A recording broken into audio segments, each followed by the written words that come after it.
தமிழ்நாட்டை நோக்கி படையெடுத்த அணில்கள். வருத்தப்பட்ட அமைச்சர் பாவம், அவர் என்ன பண்ணுவாரு?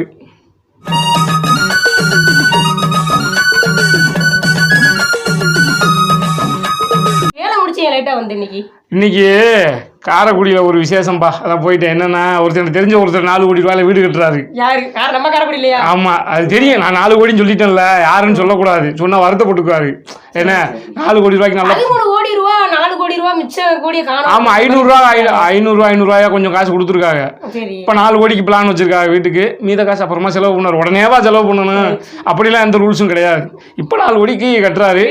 ஆமா ஆமா ஆமா 4 கோடிக்கு. ஆமா ஆமா ட்விட்டர்ல ஃபேஸ்புக்ல எல்லாம் ட்ரெண்டிங்ல போற ஒரு விஷயத்தை வந்து வாசிச்சு காட்டுறேன். சரி, என்னன்னா அமைச்சர் செந்தில் பாலாஜி கிட்ட கேட்டிருக்காங்க, மின்வெட்டு இருக்குதே அப்படின்னு கேட்டிருக்காங்க. அதுக்கு அமைச்சர் என்ன சொல்லிருக்காருன்னா, மின் கம்பங்களில் ஆங்காங்கு மரங்கள் செடிகள் மோதி இருக்கும், அவற்றை எல்லாம் அகற்றும் பணியை செய்யவில்லை. இதனால் சில இடங்களில் செடி வளர்ந்து கம்பியோடு மோதும் போது அதில் அணில் ஓடும். அணில் மின் கம்பிகளில் ஓடும் போது இரு கம்பிகளும் இணைவதால் மின் தடை ஏற்படுகிறது. சரியானதுதான். இப்போ கரண்ட் போயிட்டு தான் இருக்கும். அப்ப இருக்கட்டும். ஆனா இன்னொன்னு நம்ம ஒரு விஷயம் பேசணும் பாத்தியா, செல்லூர் ராஜையெல்லாம் இன்னைக்கு நிம்மதியா தூங்கியிருப்பாரு. அவர் எவ்வளோதான் ட்ரோல் பண்ணுவீங்க? ஐயா வந்து இப்போ வந்து செந்தில் பாலாஜி அண்ணன் வந்து இப்போ ஆட்டோமேட்டிக்காக அவரே அட்மிட் ஆகிட்டாரு. அணில்களால் தொல்லை தான் உலகம் முழுக்க இருக்குன்னு சொல்லி சொல்கிறாங்க. ஆனால் வந்து பார்த்தீங்கன்னு வச்சுக்க 10 வருஷமா அணிலாம் எங்கே போச்சு? அதுவும் எனக்கும் தெரியல. ஒருவேளை வேலுமணி அணிலா இருக்குமோ, இல்லை ஒருவேளை ஆரிய அணிலா இருக்குமோ? ஏன்னா ராமர் 3 கோடு போட்டிருக்காரு. ஆரிய எதிர்ப்பு தான் திராவிடம். அப்ப ஆரிய அணிலா இருக்கும். அப்படி இல்லை அப்படின்னா வேலுமணி அணில். ஆனா அணில் அம்மா அணில் கிடையாது. இல்லைன்னா கரண்ட் கம்பியில் ஏறி விளையாட போறது கிடையாது. சரி, என்ன பண்றது? ஆமா, இப்ப நீ சொன்ன அதே கருத்தை ராஜீவ் காந்தி சொல்லியிருக்காரு. நம்ம அருமை அண்ணன் ராஜீவ் காந்தி, வக்கீல் சாப் ராஜீவ் காந்தி. உலகம் முழுக்க மின்வாரியங்கள் அணில்னால மின்தடை ஏற்படுது அப்படின்னு சொல்லியிருக்காரு. ஆமா, அதை நம்ம ஏத்துக்கணும், பிரச்சனை இல்லைன்னு விடு. அப்புறம் என்ன சொல்லியிருக்கிறாருன்னா, இது வந்து அடிமைகளுக்கும் சங்கிகளுக்கும் திரை கவர்ச்சியினால் மூழ்கி போன சங்கிகளாய் மாறிய தம்பிகளுக்கும் புரியாதுன்னு சொல்லியிருக்காரு. கரெக்டாக தான் சொல்லியிருக்காரு. நம்மளுக்கு இப்போ ஒன்றும் பிரச்சனை இல்லை, அடிமைகளுக்கும் அப்படின்னு சொல்லியிருக்காரு. அடிமைனே யாரை சொல்றாரு? திமுகவை சொல்றாரு, அண்ணா திமுகவை சொல்றாரா?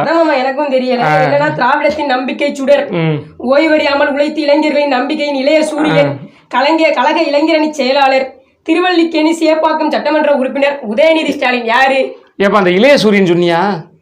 இளைய சூரியன் போட்டு சொல்லியிருக்காருப்பா. நீ விட்டு அவர் கோச்சுக்குருவாரு. அதுக்கு எடுத்து இளைய சூரியன் மாமா இது வந்து இவர் இப்படி இருக்காரா? இன்னொருத்தர் இருந்தாரு தெரியுமா, அதிமுக வென்றே தீரும் ஓபிஎஸ்க்கு டஃப் கொடுத்தாரு அவரு, தங்க தமிழ்ச்செல்வன். அவர் என்ன சொன்னாரு? அவரு இந்த ஒரு 3 வருஷத்துல 3 கட்சி மாறிட்டாரு. நல்ல மனுஷன். அவர் ஒரு ட்விட் போட்டிருக்காரு. என்னன்னா, ஒன்றியமா நான் அழைப்பேன் அப்படின்னு சொல்லி முதலமைச்சர் சொன்னாங்க. அத மேல போட்டிருக்காரு. ஸ்டாம்ப் சைஸ்ல போயிட்டாரு பெரியாரு.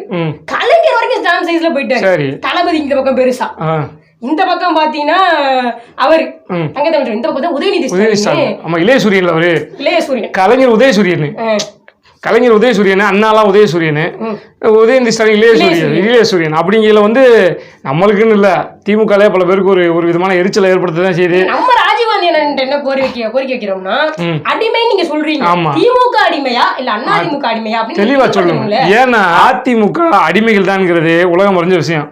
இப்ப திமுகவிலும் அடிமைகள் தலைகாட்ட துவங்கி விட்டார்கள். அதற்கு உதாரணம் தான் அமைச்சர் செந்தில் பாலாஜியும் அண்ணன் பேர் என்னப்பா, தங்க தமிழ்ச்செல்வன். என்னன்னா, அவங்க மட்டும் இல்லையா, எல்லாருமே வந்து உதயநிதி ஸ்டாலினை வந்து போட்டுட்டு இருக்காங்க, ப்ரொஃபைல்ல வச்சிருக்காங்க. நேத்தெல்லாம் பாத்தீங்கன்னா ஒரு வீட்டுல போய் உதயநிதி ஸ்டாலின் கேட்கறாரு, இந்த வீட்டுல எப்படி இருக்கீங்க அப்படின்னு. 50 வருஷமா நீங்க தான் ஆட்சி பண்ணிட்டு இருக்கீங்கன்னு சொன்னா நம்ம மேல விழுந்து பாயிறாங்க. சரி, ரைட்டு. ஏன்னா அடிமை எல்லா கட்சியிலும் தான் இருக்கு. ராஜீவ்காந்தி எனக்கு ஒரு வேண்டுகோள், நீங்க அடிமைன்னு போட்டா திமுக அடிமை அதிமுக அடிமை பிரிச்சு போடுங்க. ஏன்னா இப்போ வந்து இருக்கிற எல்லாத்துலேயுமே குழப்பம் வந்துருச்சு. 2 கட்சியுமே ஒரே மாதிரி கிட்டத்தட்ட ஆயிடுச்சு. ஏன்னா அங்கே இருக்கவங்க இங்கே இருக்காங்க, இங்கே இருக்கவங்க அங்கே இருக்காங்க, அடிமைகளும் சமமாக பிரிஞ்சுக்கிட்டாங்க. இப்போ அதனால அது சம்மந்தமாக போடும்போது தெளிவாக போடுங்க. கலை உடன்பிறப்புகள் யாரும் அண்ணன் அமைச்சர் செந்தில் பாலாஜி பேசியதற்கு வருத்தப்பட தேவையில்லை, அழுக தேவையில்லை, கண்ணீர் விட தேவையில்லை. ஏனென்றால் அண்ணன் அவர்கள் சமீப காலத்திற்கு முன்னாடி அதிமுக அமைச்சராக இருந்தவர். அவர் அப்படி செயல்படுவதில் ஒரு தப்பும் இல்லை. அணிலையும் குறை சொல்லலாம், முதலையவும் குறை சொல்லலாம், எறும்பையும் குறை சொல்லலாம், கரையானையும் குறை சொல்லலாம். இது திராவிட வரலாறு. என்ன நீங்கள் அதனால் செந்தில் பாலாஜி என்ன நினச்சி வருத்தப்படவோ வேதனைப்படவோ தேவை கிடையாது. சரியா? அமைதியாருங்க எல்லாரும். சட்டசபையில் நீட் தேர்வு குறித்து விவாதம் நடந்திருக்கு. அதாவது முதலமைச்சர் என்ன சொல்லியிருக்காருன்னா நீட் தேர்வை நிச்சயமாக ரத்து செய்தே தீர்வேன் அப்படின்னு இருக்காரு. அதுக்கு எதிர்க்கட்சி தலைவர் நாங்கள் முழு மூச்சாக ஆதரவு தெரிவிப்போம் இருக்காரு. ஆமா, ஆரம்பிச்சு கையெழுத்து போட்டு வச்சது யாருன்னு பாத்தீங்கன்னா இன்னைக்கு வந்து முதலமைச்சரா இருக்காரு. ஆமா ஆமா ஆமா, அமல்படுத்தினவர் யாருன்னா இன்னைக்கு நேத்து முதலமைச்சர். ஆமா, நேத்து முதலமைச்சரா இருந்தவர். ஆமா, அப்ப ஆரம்பிச்சு வச்சவங்களே முடிச்சு வைக்கிறேன்னு சொல்றது நமக்கு சந்தோஷமா தான் இருக்கு. நம்ம தம்பி தங்கச்சி எல்லாம் வந்து இனிமேவாது டாக்டர் ஆகுங்க அப்படின்னு நம்ம நம்பலாம். ஆனா அதை விட ஒரு மிகப்பெரிய ஒரு வியப்புக்குரிய விஷயம் என்னன்னா முதலமைச்சர் கேட்கிறாரு நயினா நாகேந்திரன் பாஜக எம்எல்ஏ இருக்காருல்ல, அவங்க கேட்கிறாரு நீட்டு தேர்வை நீங்க வந்து நாங்க ரத்து பண்றதுக்கு நீங்க ஆதரவு கொடுப்பீங்களா அப்படின்னு கேட்டதுக்கு நாங்க ஆதரவு கொடுப்போம் சொல்லியிருக்காரு. தமிழக பாஜக சொல்லிட்டாரு. இதுல எது நடந்தாலும் நல்லதுதான். திமுக நீட்டுக்கு யாராவது தொடர் முயற்சி எடுக்கிறதுமே வரவேற்கத்தக்கது. அதுக்கு ஆளுங்கட்சி இது எதிர்கட்சிங்கிற முறையில் அதிமுக சட்டமன்றத்தில் இருக்கக்கூடிய பாரதிய ஜனதா உட்பட எல்லா கட்சிகளும் ஆதரவு தர்றதுங்கிறது தமிழ்நாட்டுக்கு நல்ல எதிர்காலத்துக்கானது. அடுத்து வரக்கூடிய பிள்ளைகளுக்காக நல்ல எதிர்காலத்துக்குள்ள. ஆனா நீட்ல ரத்து செய்யப்படும் போய்கிட்டு இருக்கு போகுது. ஆமா, அப்படிங்கிறப்ப ஒண்ணு போய்கிட்டு இருக்கு. பெட்ரோல் இப்ப குறைக்க மாட்டோம்ட்டாரு. பெட்ரோல் இப்ப குறைக்க மாட்டோம், நீங்க நாங்க ஒன்னும் தேதி போட்டு கொடுக்கல அப்படின்னு அவர் சொல்லிட்டாரு ஐயா பிடிஆர். அதுக்கடுத்து வேற என்ன, பேங்க் நகை கடன் 1000 ரூபாய் காசு கொடுக்குறேன்னு எதுவும் எல்லாம் அப்படி இப்படியே நிற்கிது. ஆனால் தேதி போட்டிருக்கா அப்படின்லாம் கேட்டிருக்கேன். ஒன்றும் பிரச்சனை இல்லை. இப்போ அதனாலலாம் ஒன்றும் இல்லை. அந்த 50 நாள் தான் ஆகுது. நாங்களும் கால அவகாசம் தரோம். ஆனால் 5 வருஷம்லாம் அவகாசம் எடுத்துக்கப்படாது. என்ன குறைஞ்சபட்சம் அடுத்த பார்லிமெண்ட் எலெக்ஷனுக்குள்ளேயாவது டக்கு டக்குன்னு ஒன்று முடிச்சுட்டு வந்தீங்கன்னா உங்களுக்கு நல்லது. இதெல்லாம் சட்டசபை கொஞ்சம் ஒருத்தவங்க ரொம்ப பேசிட்டாங்க. அவங்க பேசின மாதிரி நம்மளும் ரொம்ப பேசிட்டோம். ஆமா, சரி. பிலிப்பைன்ஸ் அதிபர் என்ன சொல்லியிருக்காருன்னா நீங்க வந்து தடுப்பூசி போட மாட்டேன்னு சொன்னீங்கன்னா உங்களை இந்தியாவுக்கு அனுப்பிடுவேன் அப்படின்னு சொல்லியிருக்காரு. நம்மள என்ன நினைச்சிட்டு இருக்காரு அவரு? இந்தியாவுக்கு அனுப்பிடுவேன்னா இங்க எல்லாம் தடுப்பூசி போட்டுட்டு தான் இருக்காங்க. எங்க பிரதமர் ஏதோ கொஞ்சம் அப்படி இப்படி இருப்பாரு. அவர் வந்து பாத்தீங்கன்னா வடநாட்டு பக்கம் வந்து வேணா நீ இந்தியாவுக்குன்னு சொல்லியிருக்க கூடாதப்பா. பிலிப்பைன்ஸ் அதுக்கு என்ன சொல்லியிருக்கோம், இந்தியாவுடைய வடபகுதிக்கு அனுப்பிச்சிருக்கோம் அப்படி சொல்லியிருந்தாலும் நாங்களே வரவேற்றிருப்போம். நீங்கள் எல்லாத்தையும் 10ஆம் வகுதில் அப்படி நினைக்காதீங்க. அவர் பேர் என்னப்பா பேர் தெரியலையா? பிலிப்பைன்ஸ் அதிபருக்கு ஒரு வேண்டுகோள் என்னன்னா வட இந்தியாவில் மட்டும்தான் அந்த மாதிரி எல்லாம் இருக்காங்க. தென்னிந்தியாவில் முழு மூச்சில் தடுப்பூசி போட்டுக்கிட்டு இருக்கோம், எங்களை தப்பா பேசாதீங்க. ஆமா, சட்டசபையில் ஒரு காரசாரமான விவாதம் நடந்துருச்சு. எதை பத்தி? மதுக்கடையை திறந்ததை பத்தி. இந்த பக்கம் பார்த்தீங்கன்னா ஃபர்ஸ்ட் வந்து அதிமுக சட்டமன்ற உறுப்பினர் ரவின்னு ஒருத்தர் வந்து நீங்க இப்போ எதிர்கட்சியா இருக்கும்போது போராடுனீங்க, ஆளுங்கட்சியா இருக்கும்போது திறந்து வச்சிருக்கீங்கன்னு அப்படி திமுக அப்ப உண்மையா சொல்லிவிட்டாரு. உடனே இவர் செந்தில் பாலாஜி வந்திருக்குமே போச்சு. அப்புறம் அணில் அமைச்சர்ல. ஆமா, அதனால அவர் எந்திரிச்சு என்ன சொல்லிவிட்டாருன்னு பாத்தீங்கன்னா நாங்க 11 மாவட்டங்கள்ல தொற்று அதிகமா இருக்கிற 11 மாவட்டங்களை திறக்கவே இல்லையே, மற்ற மாவட்டங்களை மட்டும் திறந்திருக்கணும் அவர் சொல்ல. நியாயமான பேச்சு. அப்புறம் உடனே எதிர்கட்சி தலைவர் எந்திரிச்சு நான் எங்க ஆட்சி காலத்திலயும் பாத்தீங்கன்னா தொற்று குறைவாதான் இருந்துச்சு, அப்ப மட்டும் திமுக போராடினீங்க அப்படின்னு இவர் சொல்லிட்டாரு. உடனே மாசு எந்திரிச்சு நீங்க கடைசியா 7ஆம் தேதிக்கு முதல் நாள் எவ்வளவு தொற்று இருந்துச்சு, 7ஆம் தேதிக்கு முதல் நாள் அதிமுக ஆட்சியில எவ்வளவு இருந்துச்சு அவர் சொல்ல. அதுக்கு எதிர்கட்சி தலைவர் திரும்ப நாங்க வந்து காபந்து அரசாதான் இருந்தோம், அதனால தேர்தல் ஆணையம் தேர்தல் அறிவிச்சதுனால எங்களால எதுவும் பண்ண முடியல, அதனாலதான் தொற்று அதிகமாயிடுச்சுன்னு சொல்ல. அப்படியே பாத்தீங்கன்னு வச்சுக்க துரைமுருகன் பேசினாரு, அப்புறம் பாத்தீங்கன்னா அமைச்சர் ஏவா வேலு பேசினாரு, எதிர்கட்சி தலைவர் அப்படின்னு காரசாரமா 2 பேருடைய எதுக்காக மதுக்குள்ள தந்தாங்க அப்படின்னு 2 பேரும் நியாயத்தையும் வந்து எடுத்து வச்சாங்க. நல்ல நியாயம், நல்லா பேசியிருக்காங்க 2 பேருமே. ஆனா 2 பேருமே வந்து நாங்கள் திறந்தது நல்லதுதான், சரியாக தான் செஞ்சுருக்கோம், ஆனால் நீங்கள் செஞ்சதான் சரியில்லை, திறந்ததான் சரியில்லை, நான் திறந்தது சரி நீ திறந்தது சரியில்லைன்னு திமுக அதிமுகவும் காரசாரமான விவாதம். ஆனால் ஒருத்தருக்கு கூட மனசாட்சி இல்லையே. இந்த கொரோனா பேரிடர் காலத்துலையும் ஐயா ஸ்டாலின் கருப்பு கொடி ஆட்டினார் போன பேரில், இந்த பேரில் வந்து இது நியாயமானு கேட்குறாரு எடப்பாடி ஐயா. மதுக்கடை திறந்ததே தப்பு தானேங்க, அதை அப்படி பேசுறதுக்கு ஒருத்தர் கூட அங்கே இல்லை. அது சட்டமன்றத்தில் பேரிடர் காலத்துல மதுக்கடையை திறக்கிறது தப்பு அப்படின்னு பேசுறதுக்கு ஒரு ஆண்மை இல்ல மகன் இல்ல.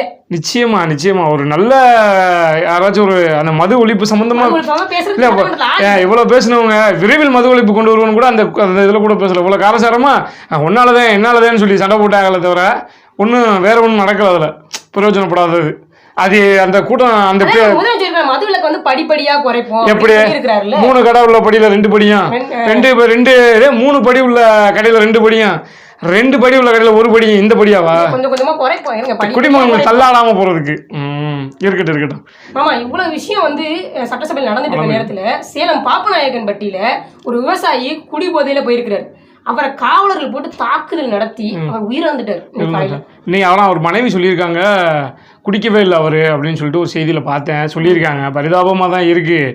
இந்த சாத்தான்குளம் பெனிஸ் ஜெயராஜ் வழக்கு அந்த பிரச்சனை 1 வருஷம் இப்போ தான் ஆகுது. அதுக்குள்ளே மறுபடியும் ஒரு போலீஸால் ஒரு கடுமையான இறப்பு. போலீஸார்கள் அத்துமீறாங்களா இல்லை அதையெல்லாம் தாண்டி அரசாங்கம் எதையும் கண்டுக்கிறது இல்லையா அப்படிங்கிறது மிகுந்த நம்மளுக்கு இப்போ போலீஸ் அணுகிறதுக்கே பயமாக இருக்குது. நம்மளை போல் சராசரி இப்போ ஒரு 2 வீலரில் வரும்போது ஒரு வக்கீல்னோ ஒரு போலீஸ்னோ ஒரு பிரச்சனை போட்டிருந்தா போலீஸார் போங்கன்றாங்க. நம்மளை போல் சாதாரண ஆள் வரும்போது பிடிச்சி அது வச்சிருக்கீங்க, அதில் தப்பு கிடையாது. இந்த மாதிரி தொடர்ச்சியான பிரச்சனைகள் மோதல் காவல்துறைக்கு மக்களுக்கு வந்துக்கிட்டே தானே இருக்குது. ஆனால் காவல்துறை அதில் அத்துமீறிடுதுங்கிறது தான் இப்போ ரொம்ப இதாக இருக்குது. அப்புறம் முதலமைச்சர் சொல்லியிருக்காங்க தகுந்த நடவடிக்கை நாங்கள் எடுப்போம், யாராக இருந்தாலும் நாங்கள் நடவடிக்கை எடுப்போம்னு சொல்லியிருக்காங்க. அதே போல் பார்த்தீங்கன்னா கனிமொழி அவங்க வந்து ஒரு ட்விட்டு போட்டிருக்காங்கம்மா இந்த சம்பவத்துக்கு. இது வந்து மே 7ஆம் தேதிக்கு முன்னாடி இருந்த ஆட்சின்னு நினைக்காதீங்க, இது மக்களுக்கான ஆட்சி அப்படின்னு சொல்லியிருக்காங்க கனிமொழி. அது என்னமோ நியாயம்தான். நான் வந்து 7ஆம் தேதிக்கு முன்னாடி உள்ள ஆட்சினா இதுக்கு முன்னாடி அந்த கழக ஆட்சியும் சேர்த்து தானா, திமுக ஆட்சிகளையும் பொறுத்து தானா, எல்லாம் சேர்த்து தான் வரும்னு. ஆனால் அவங்க மனசில் பட்டிருக்கல, அதனால தான் அவங்க இது 7ஆம் தேதிக்கு முன்னாடி உள்ள ஆட்சின்னு வந்து சொல்லாதீங்க அப்படின்றாங்கன்னா இதுக்கு முன்னாடி உள்ள திமுக ஆட்சியும் சேர்த்து தான் போல் இருக்கு மொத்தமா. ஆமாம் ஆமாம், ஸ்டாலின் முதலமைச்சர் ஆவதற்கு முன்னால் அப்படி அவங்க பிரிக்கிறாங்க, 2ஆ பிரிக்கிறாங்க. போலீஸ் அராஜகம், ஸ்டாலின் ஆட்சிக்கு முன்னால் பின்னால் அப்படின்னு பிரிக்கிறாங்க. பழைய திமுக பேர்லாம் இருந்துச்சுல, இது எல்லாருக்கும் தெரியும், நம்ம பேசி மேற்கொண்டு. ஆமா, அப்புறம் சட்டமன்ற பார்த்தீங்கன்னா ஒன்றிய அரசு நாங்கள் தொடர்ச்சியா சொல்லுவோம் அப்படின்னு சொல்லி முதலமைச்சர் வந்து சொல்லியிருக்கிறாரு. நல்லது. அதே போல பாத்தீங்கன்னா நயினார் நாகேந்திரன் இருக்காரு இல்லையா, அவர் வந்து என்ன சொல்லிருக்காருன்னா ஒன்றிய அரசுன்னு சொல்லக்கூடாது, அதாவது வந்து இந்தியாவில இருந்து பிரிந்தது மாநிலங்கள் அப்படின்னு சொல்லியிருக்காரு. அதுக்கு அமைச்சர் பொன்முடி என்ன சொல்லியிருக்கிறாங்க, மாநிலங்கள்லாம் ஒன்றிணைந்தது இந்தியா அப்படின்னு சொல்லி கொடுத்திருக்காரு. தெரிஞ்சுக்கோங்க அப்படின்னு அந்த இடத்துல. அது ஒன்றும் இல்லை, நயினார் நாகேந்திரன் அதிமுக இருக்க வரைக்கும் நல்லா தான் இருந்தார். அது சேர்ந்துருக்க இடம் அப்படி தான் பேசணும். அவங்களுக்கு அவ்வளோதான் தெரியும், அவங்க அப்படி தான் பேசுவாங்க. எதை சொல்லணும்னா நம்மளை ஆன்டி இண்டியன்றுவாங்க. அடுத்தது பார்ப்போம், தீவிரவாதி. இப்போ ஒரு புர்கா வேற போட்டுருந்தா தீவிரவாதிம்பாங்க. ஆகா அடிச்சு அணில் விளையாட ஆரம்பிச்சிருச்சு. வீடியோ உடனே நிப்பாட்டுப்பா. நன்றி, வணக்கம்.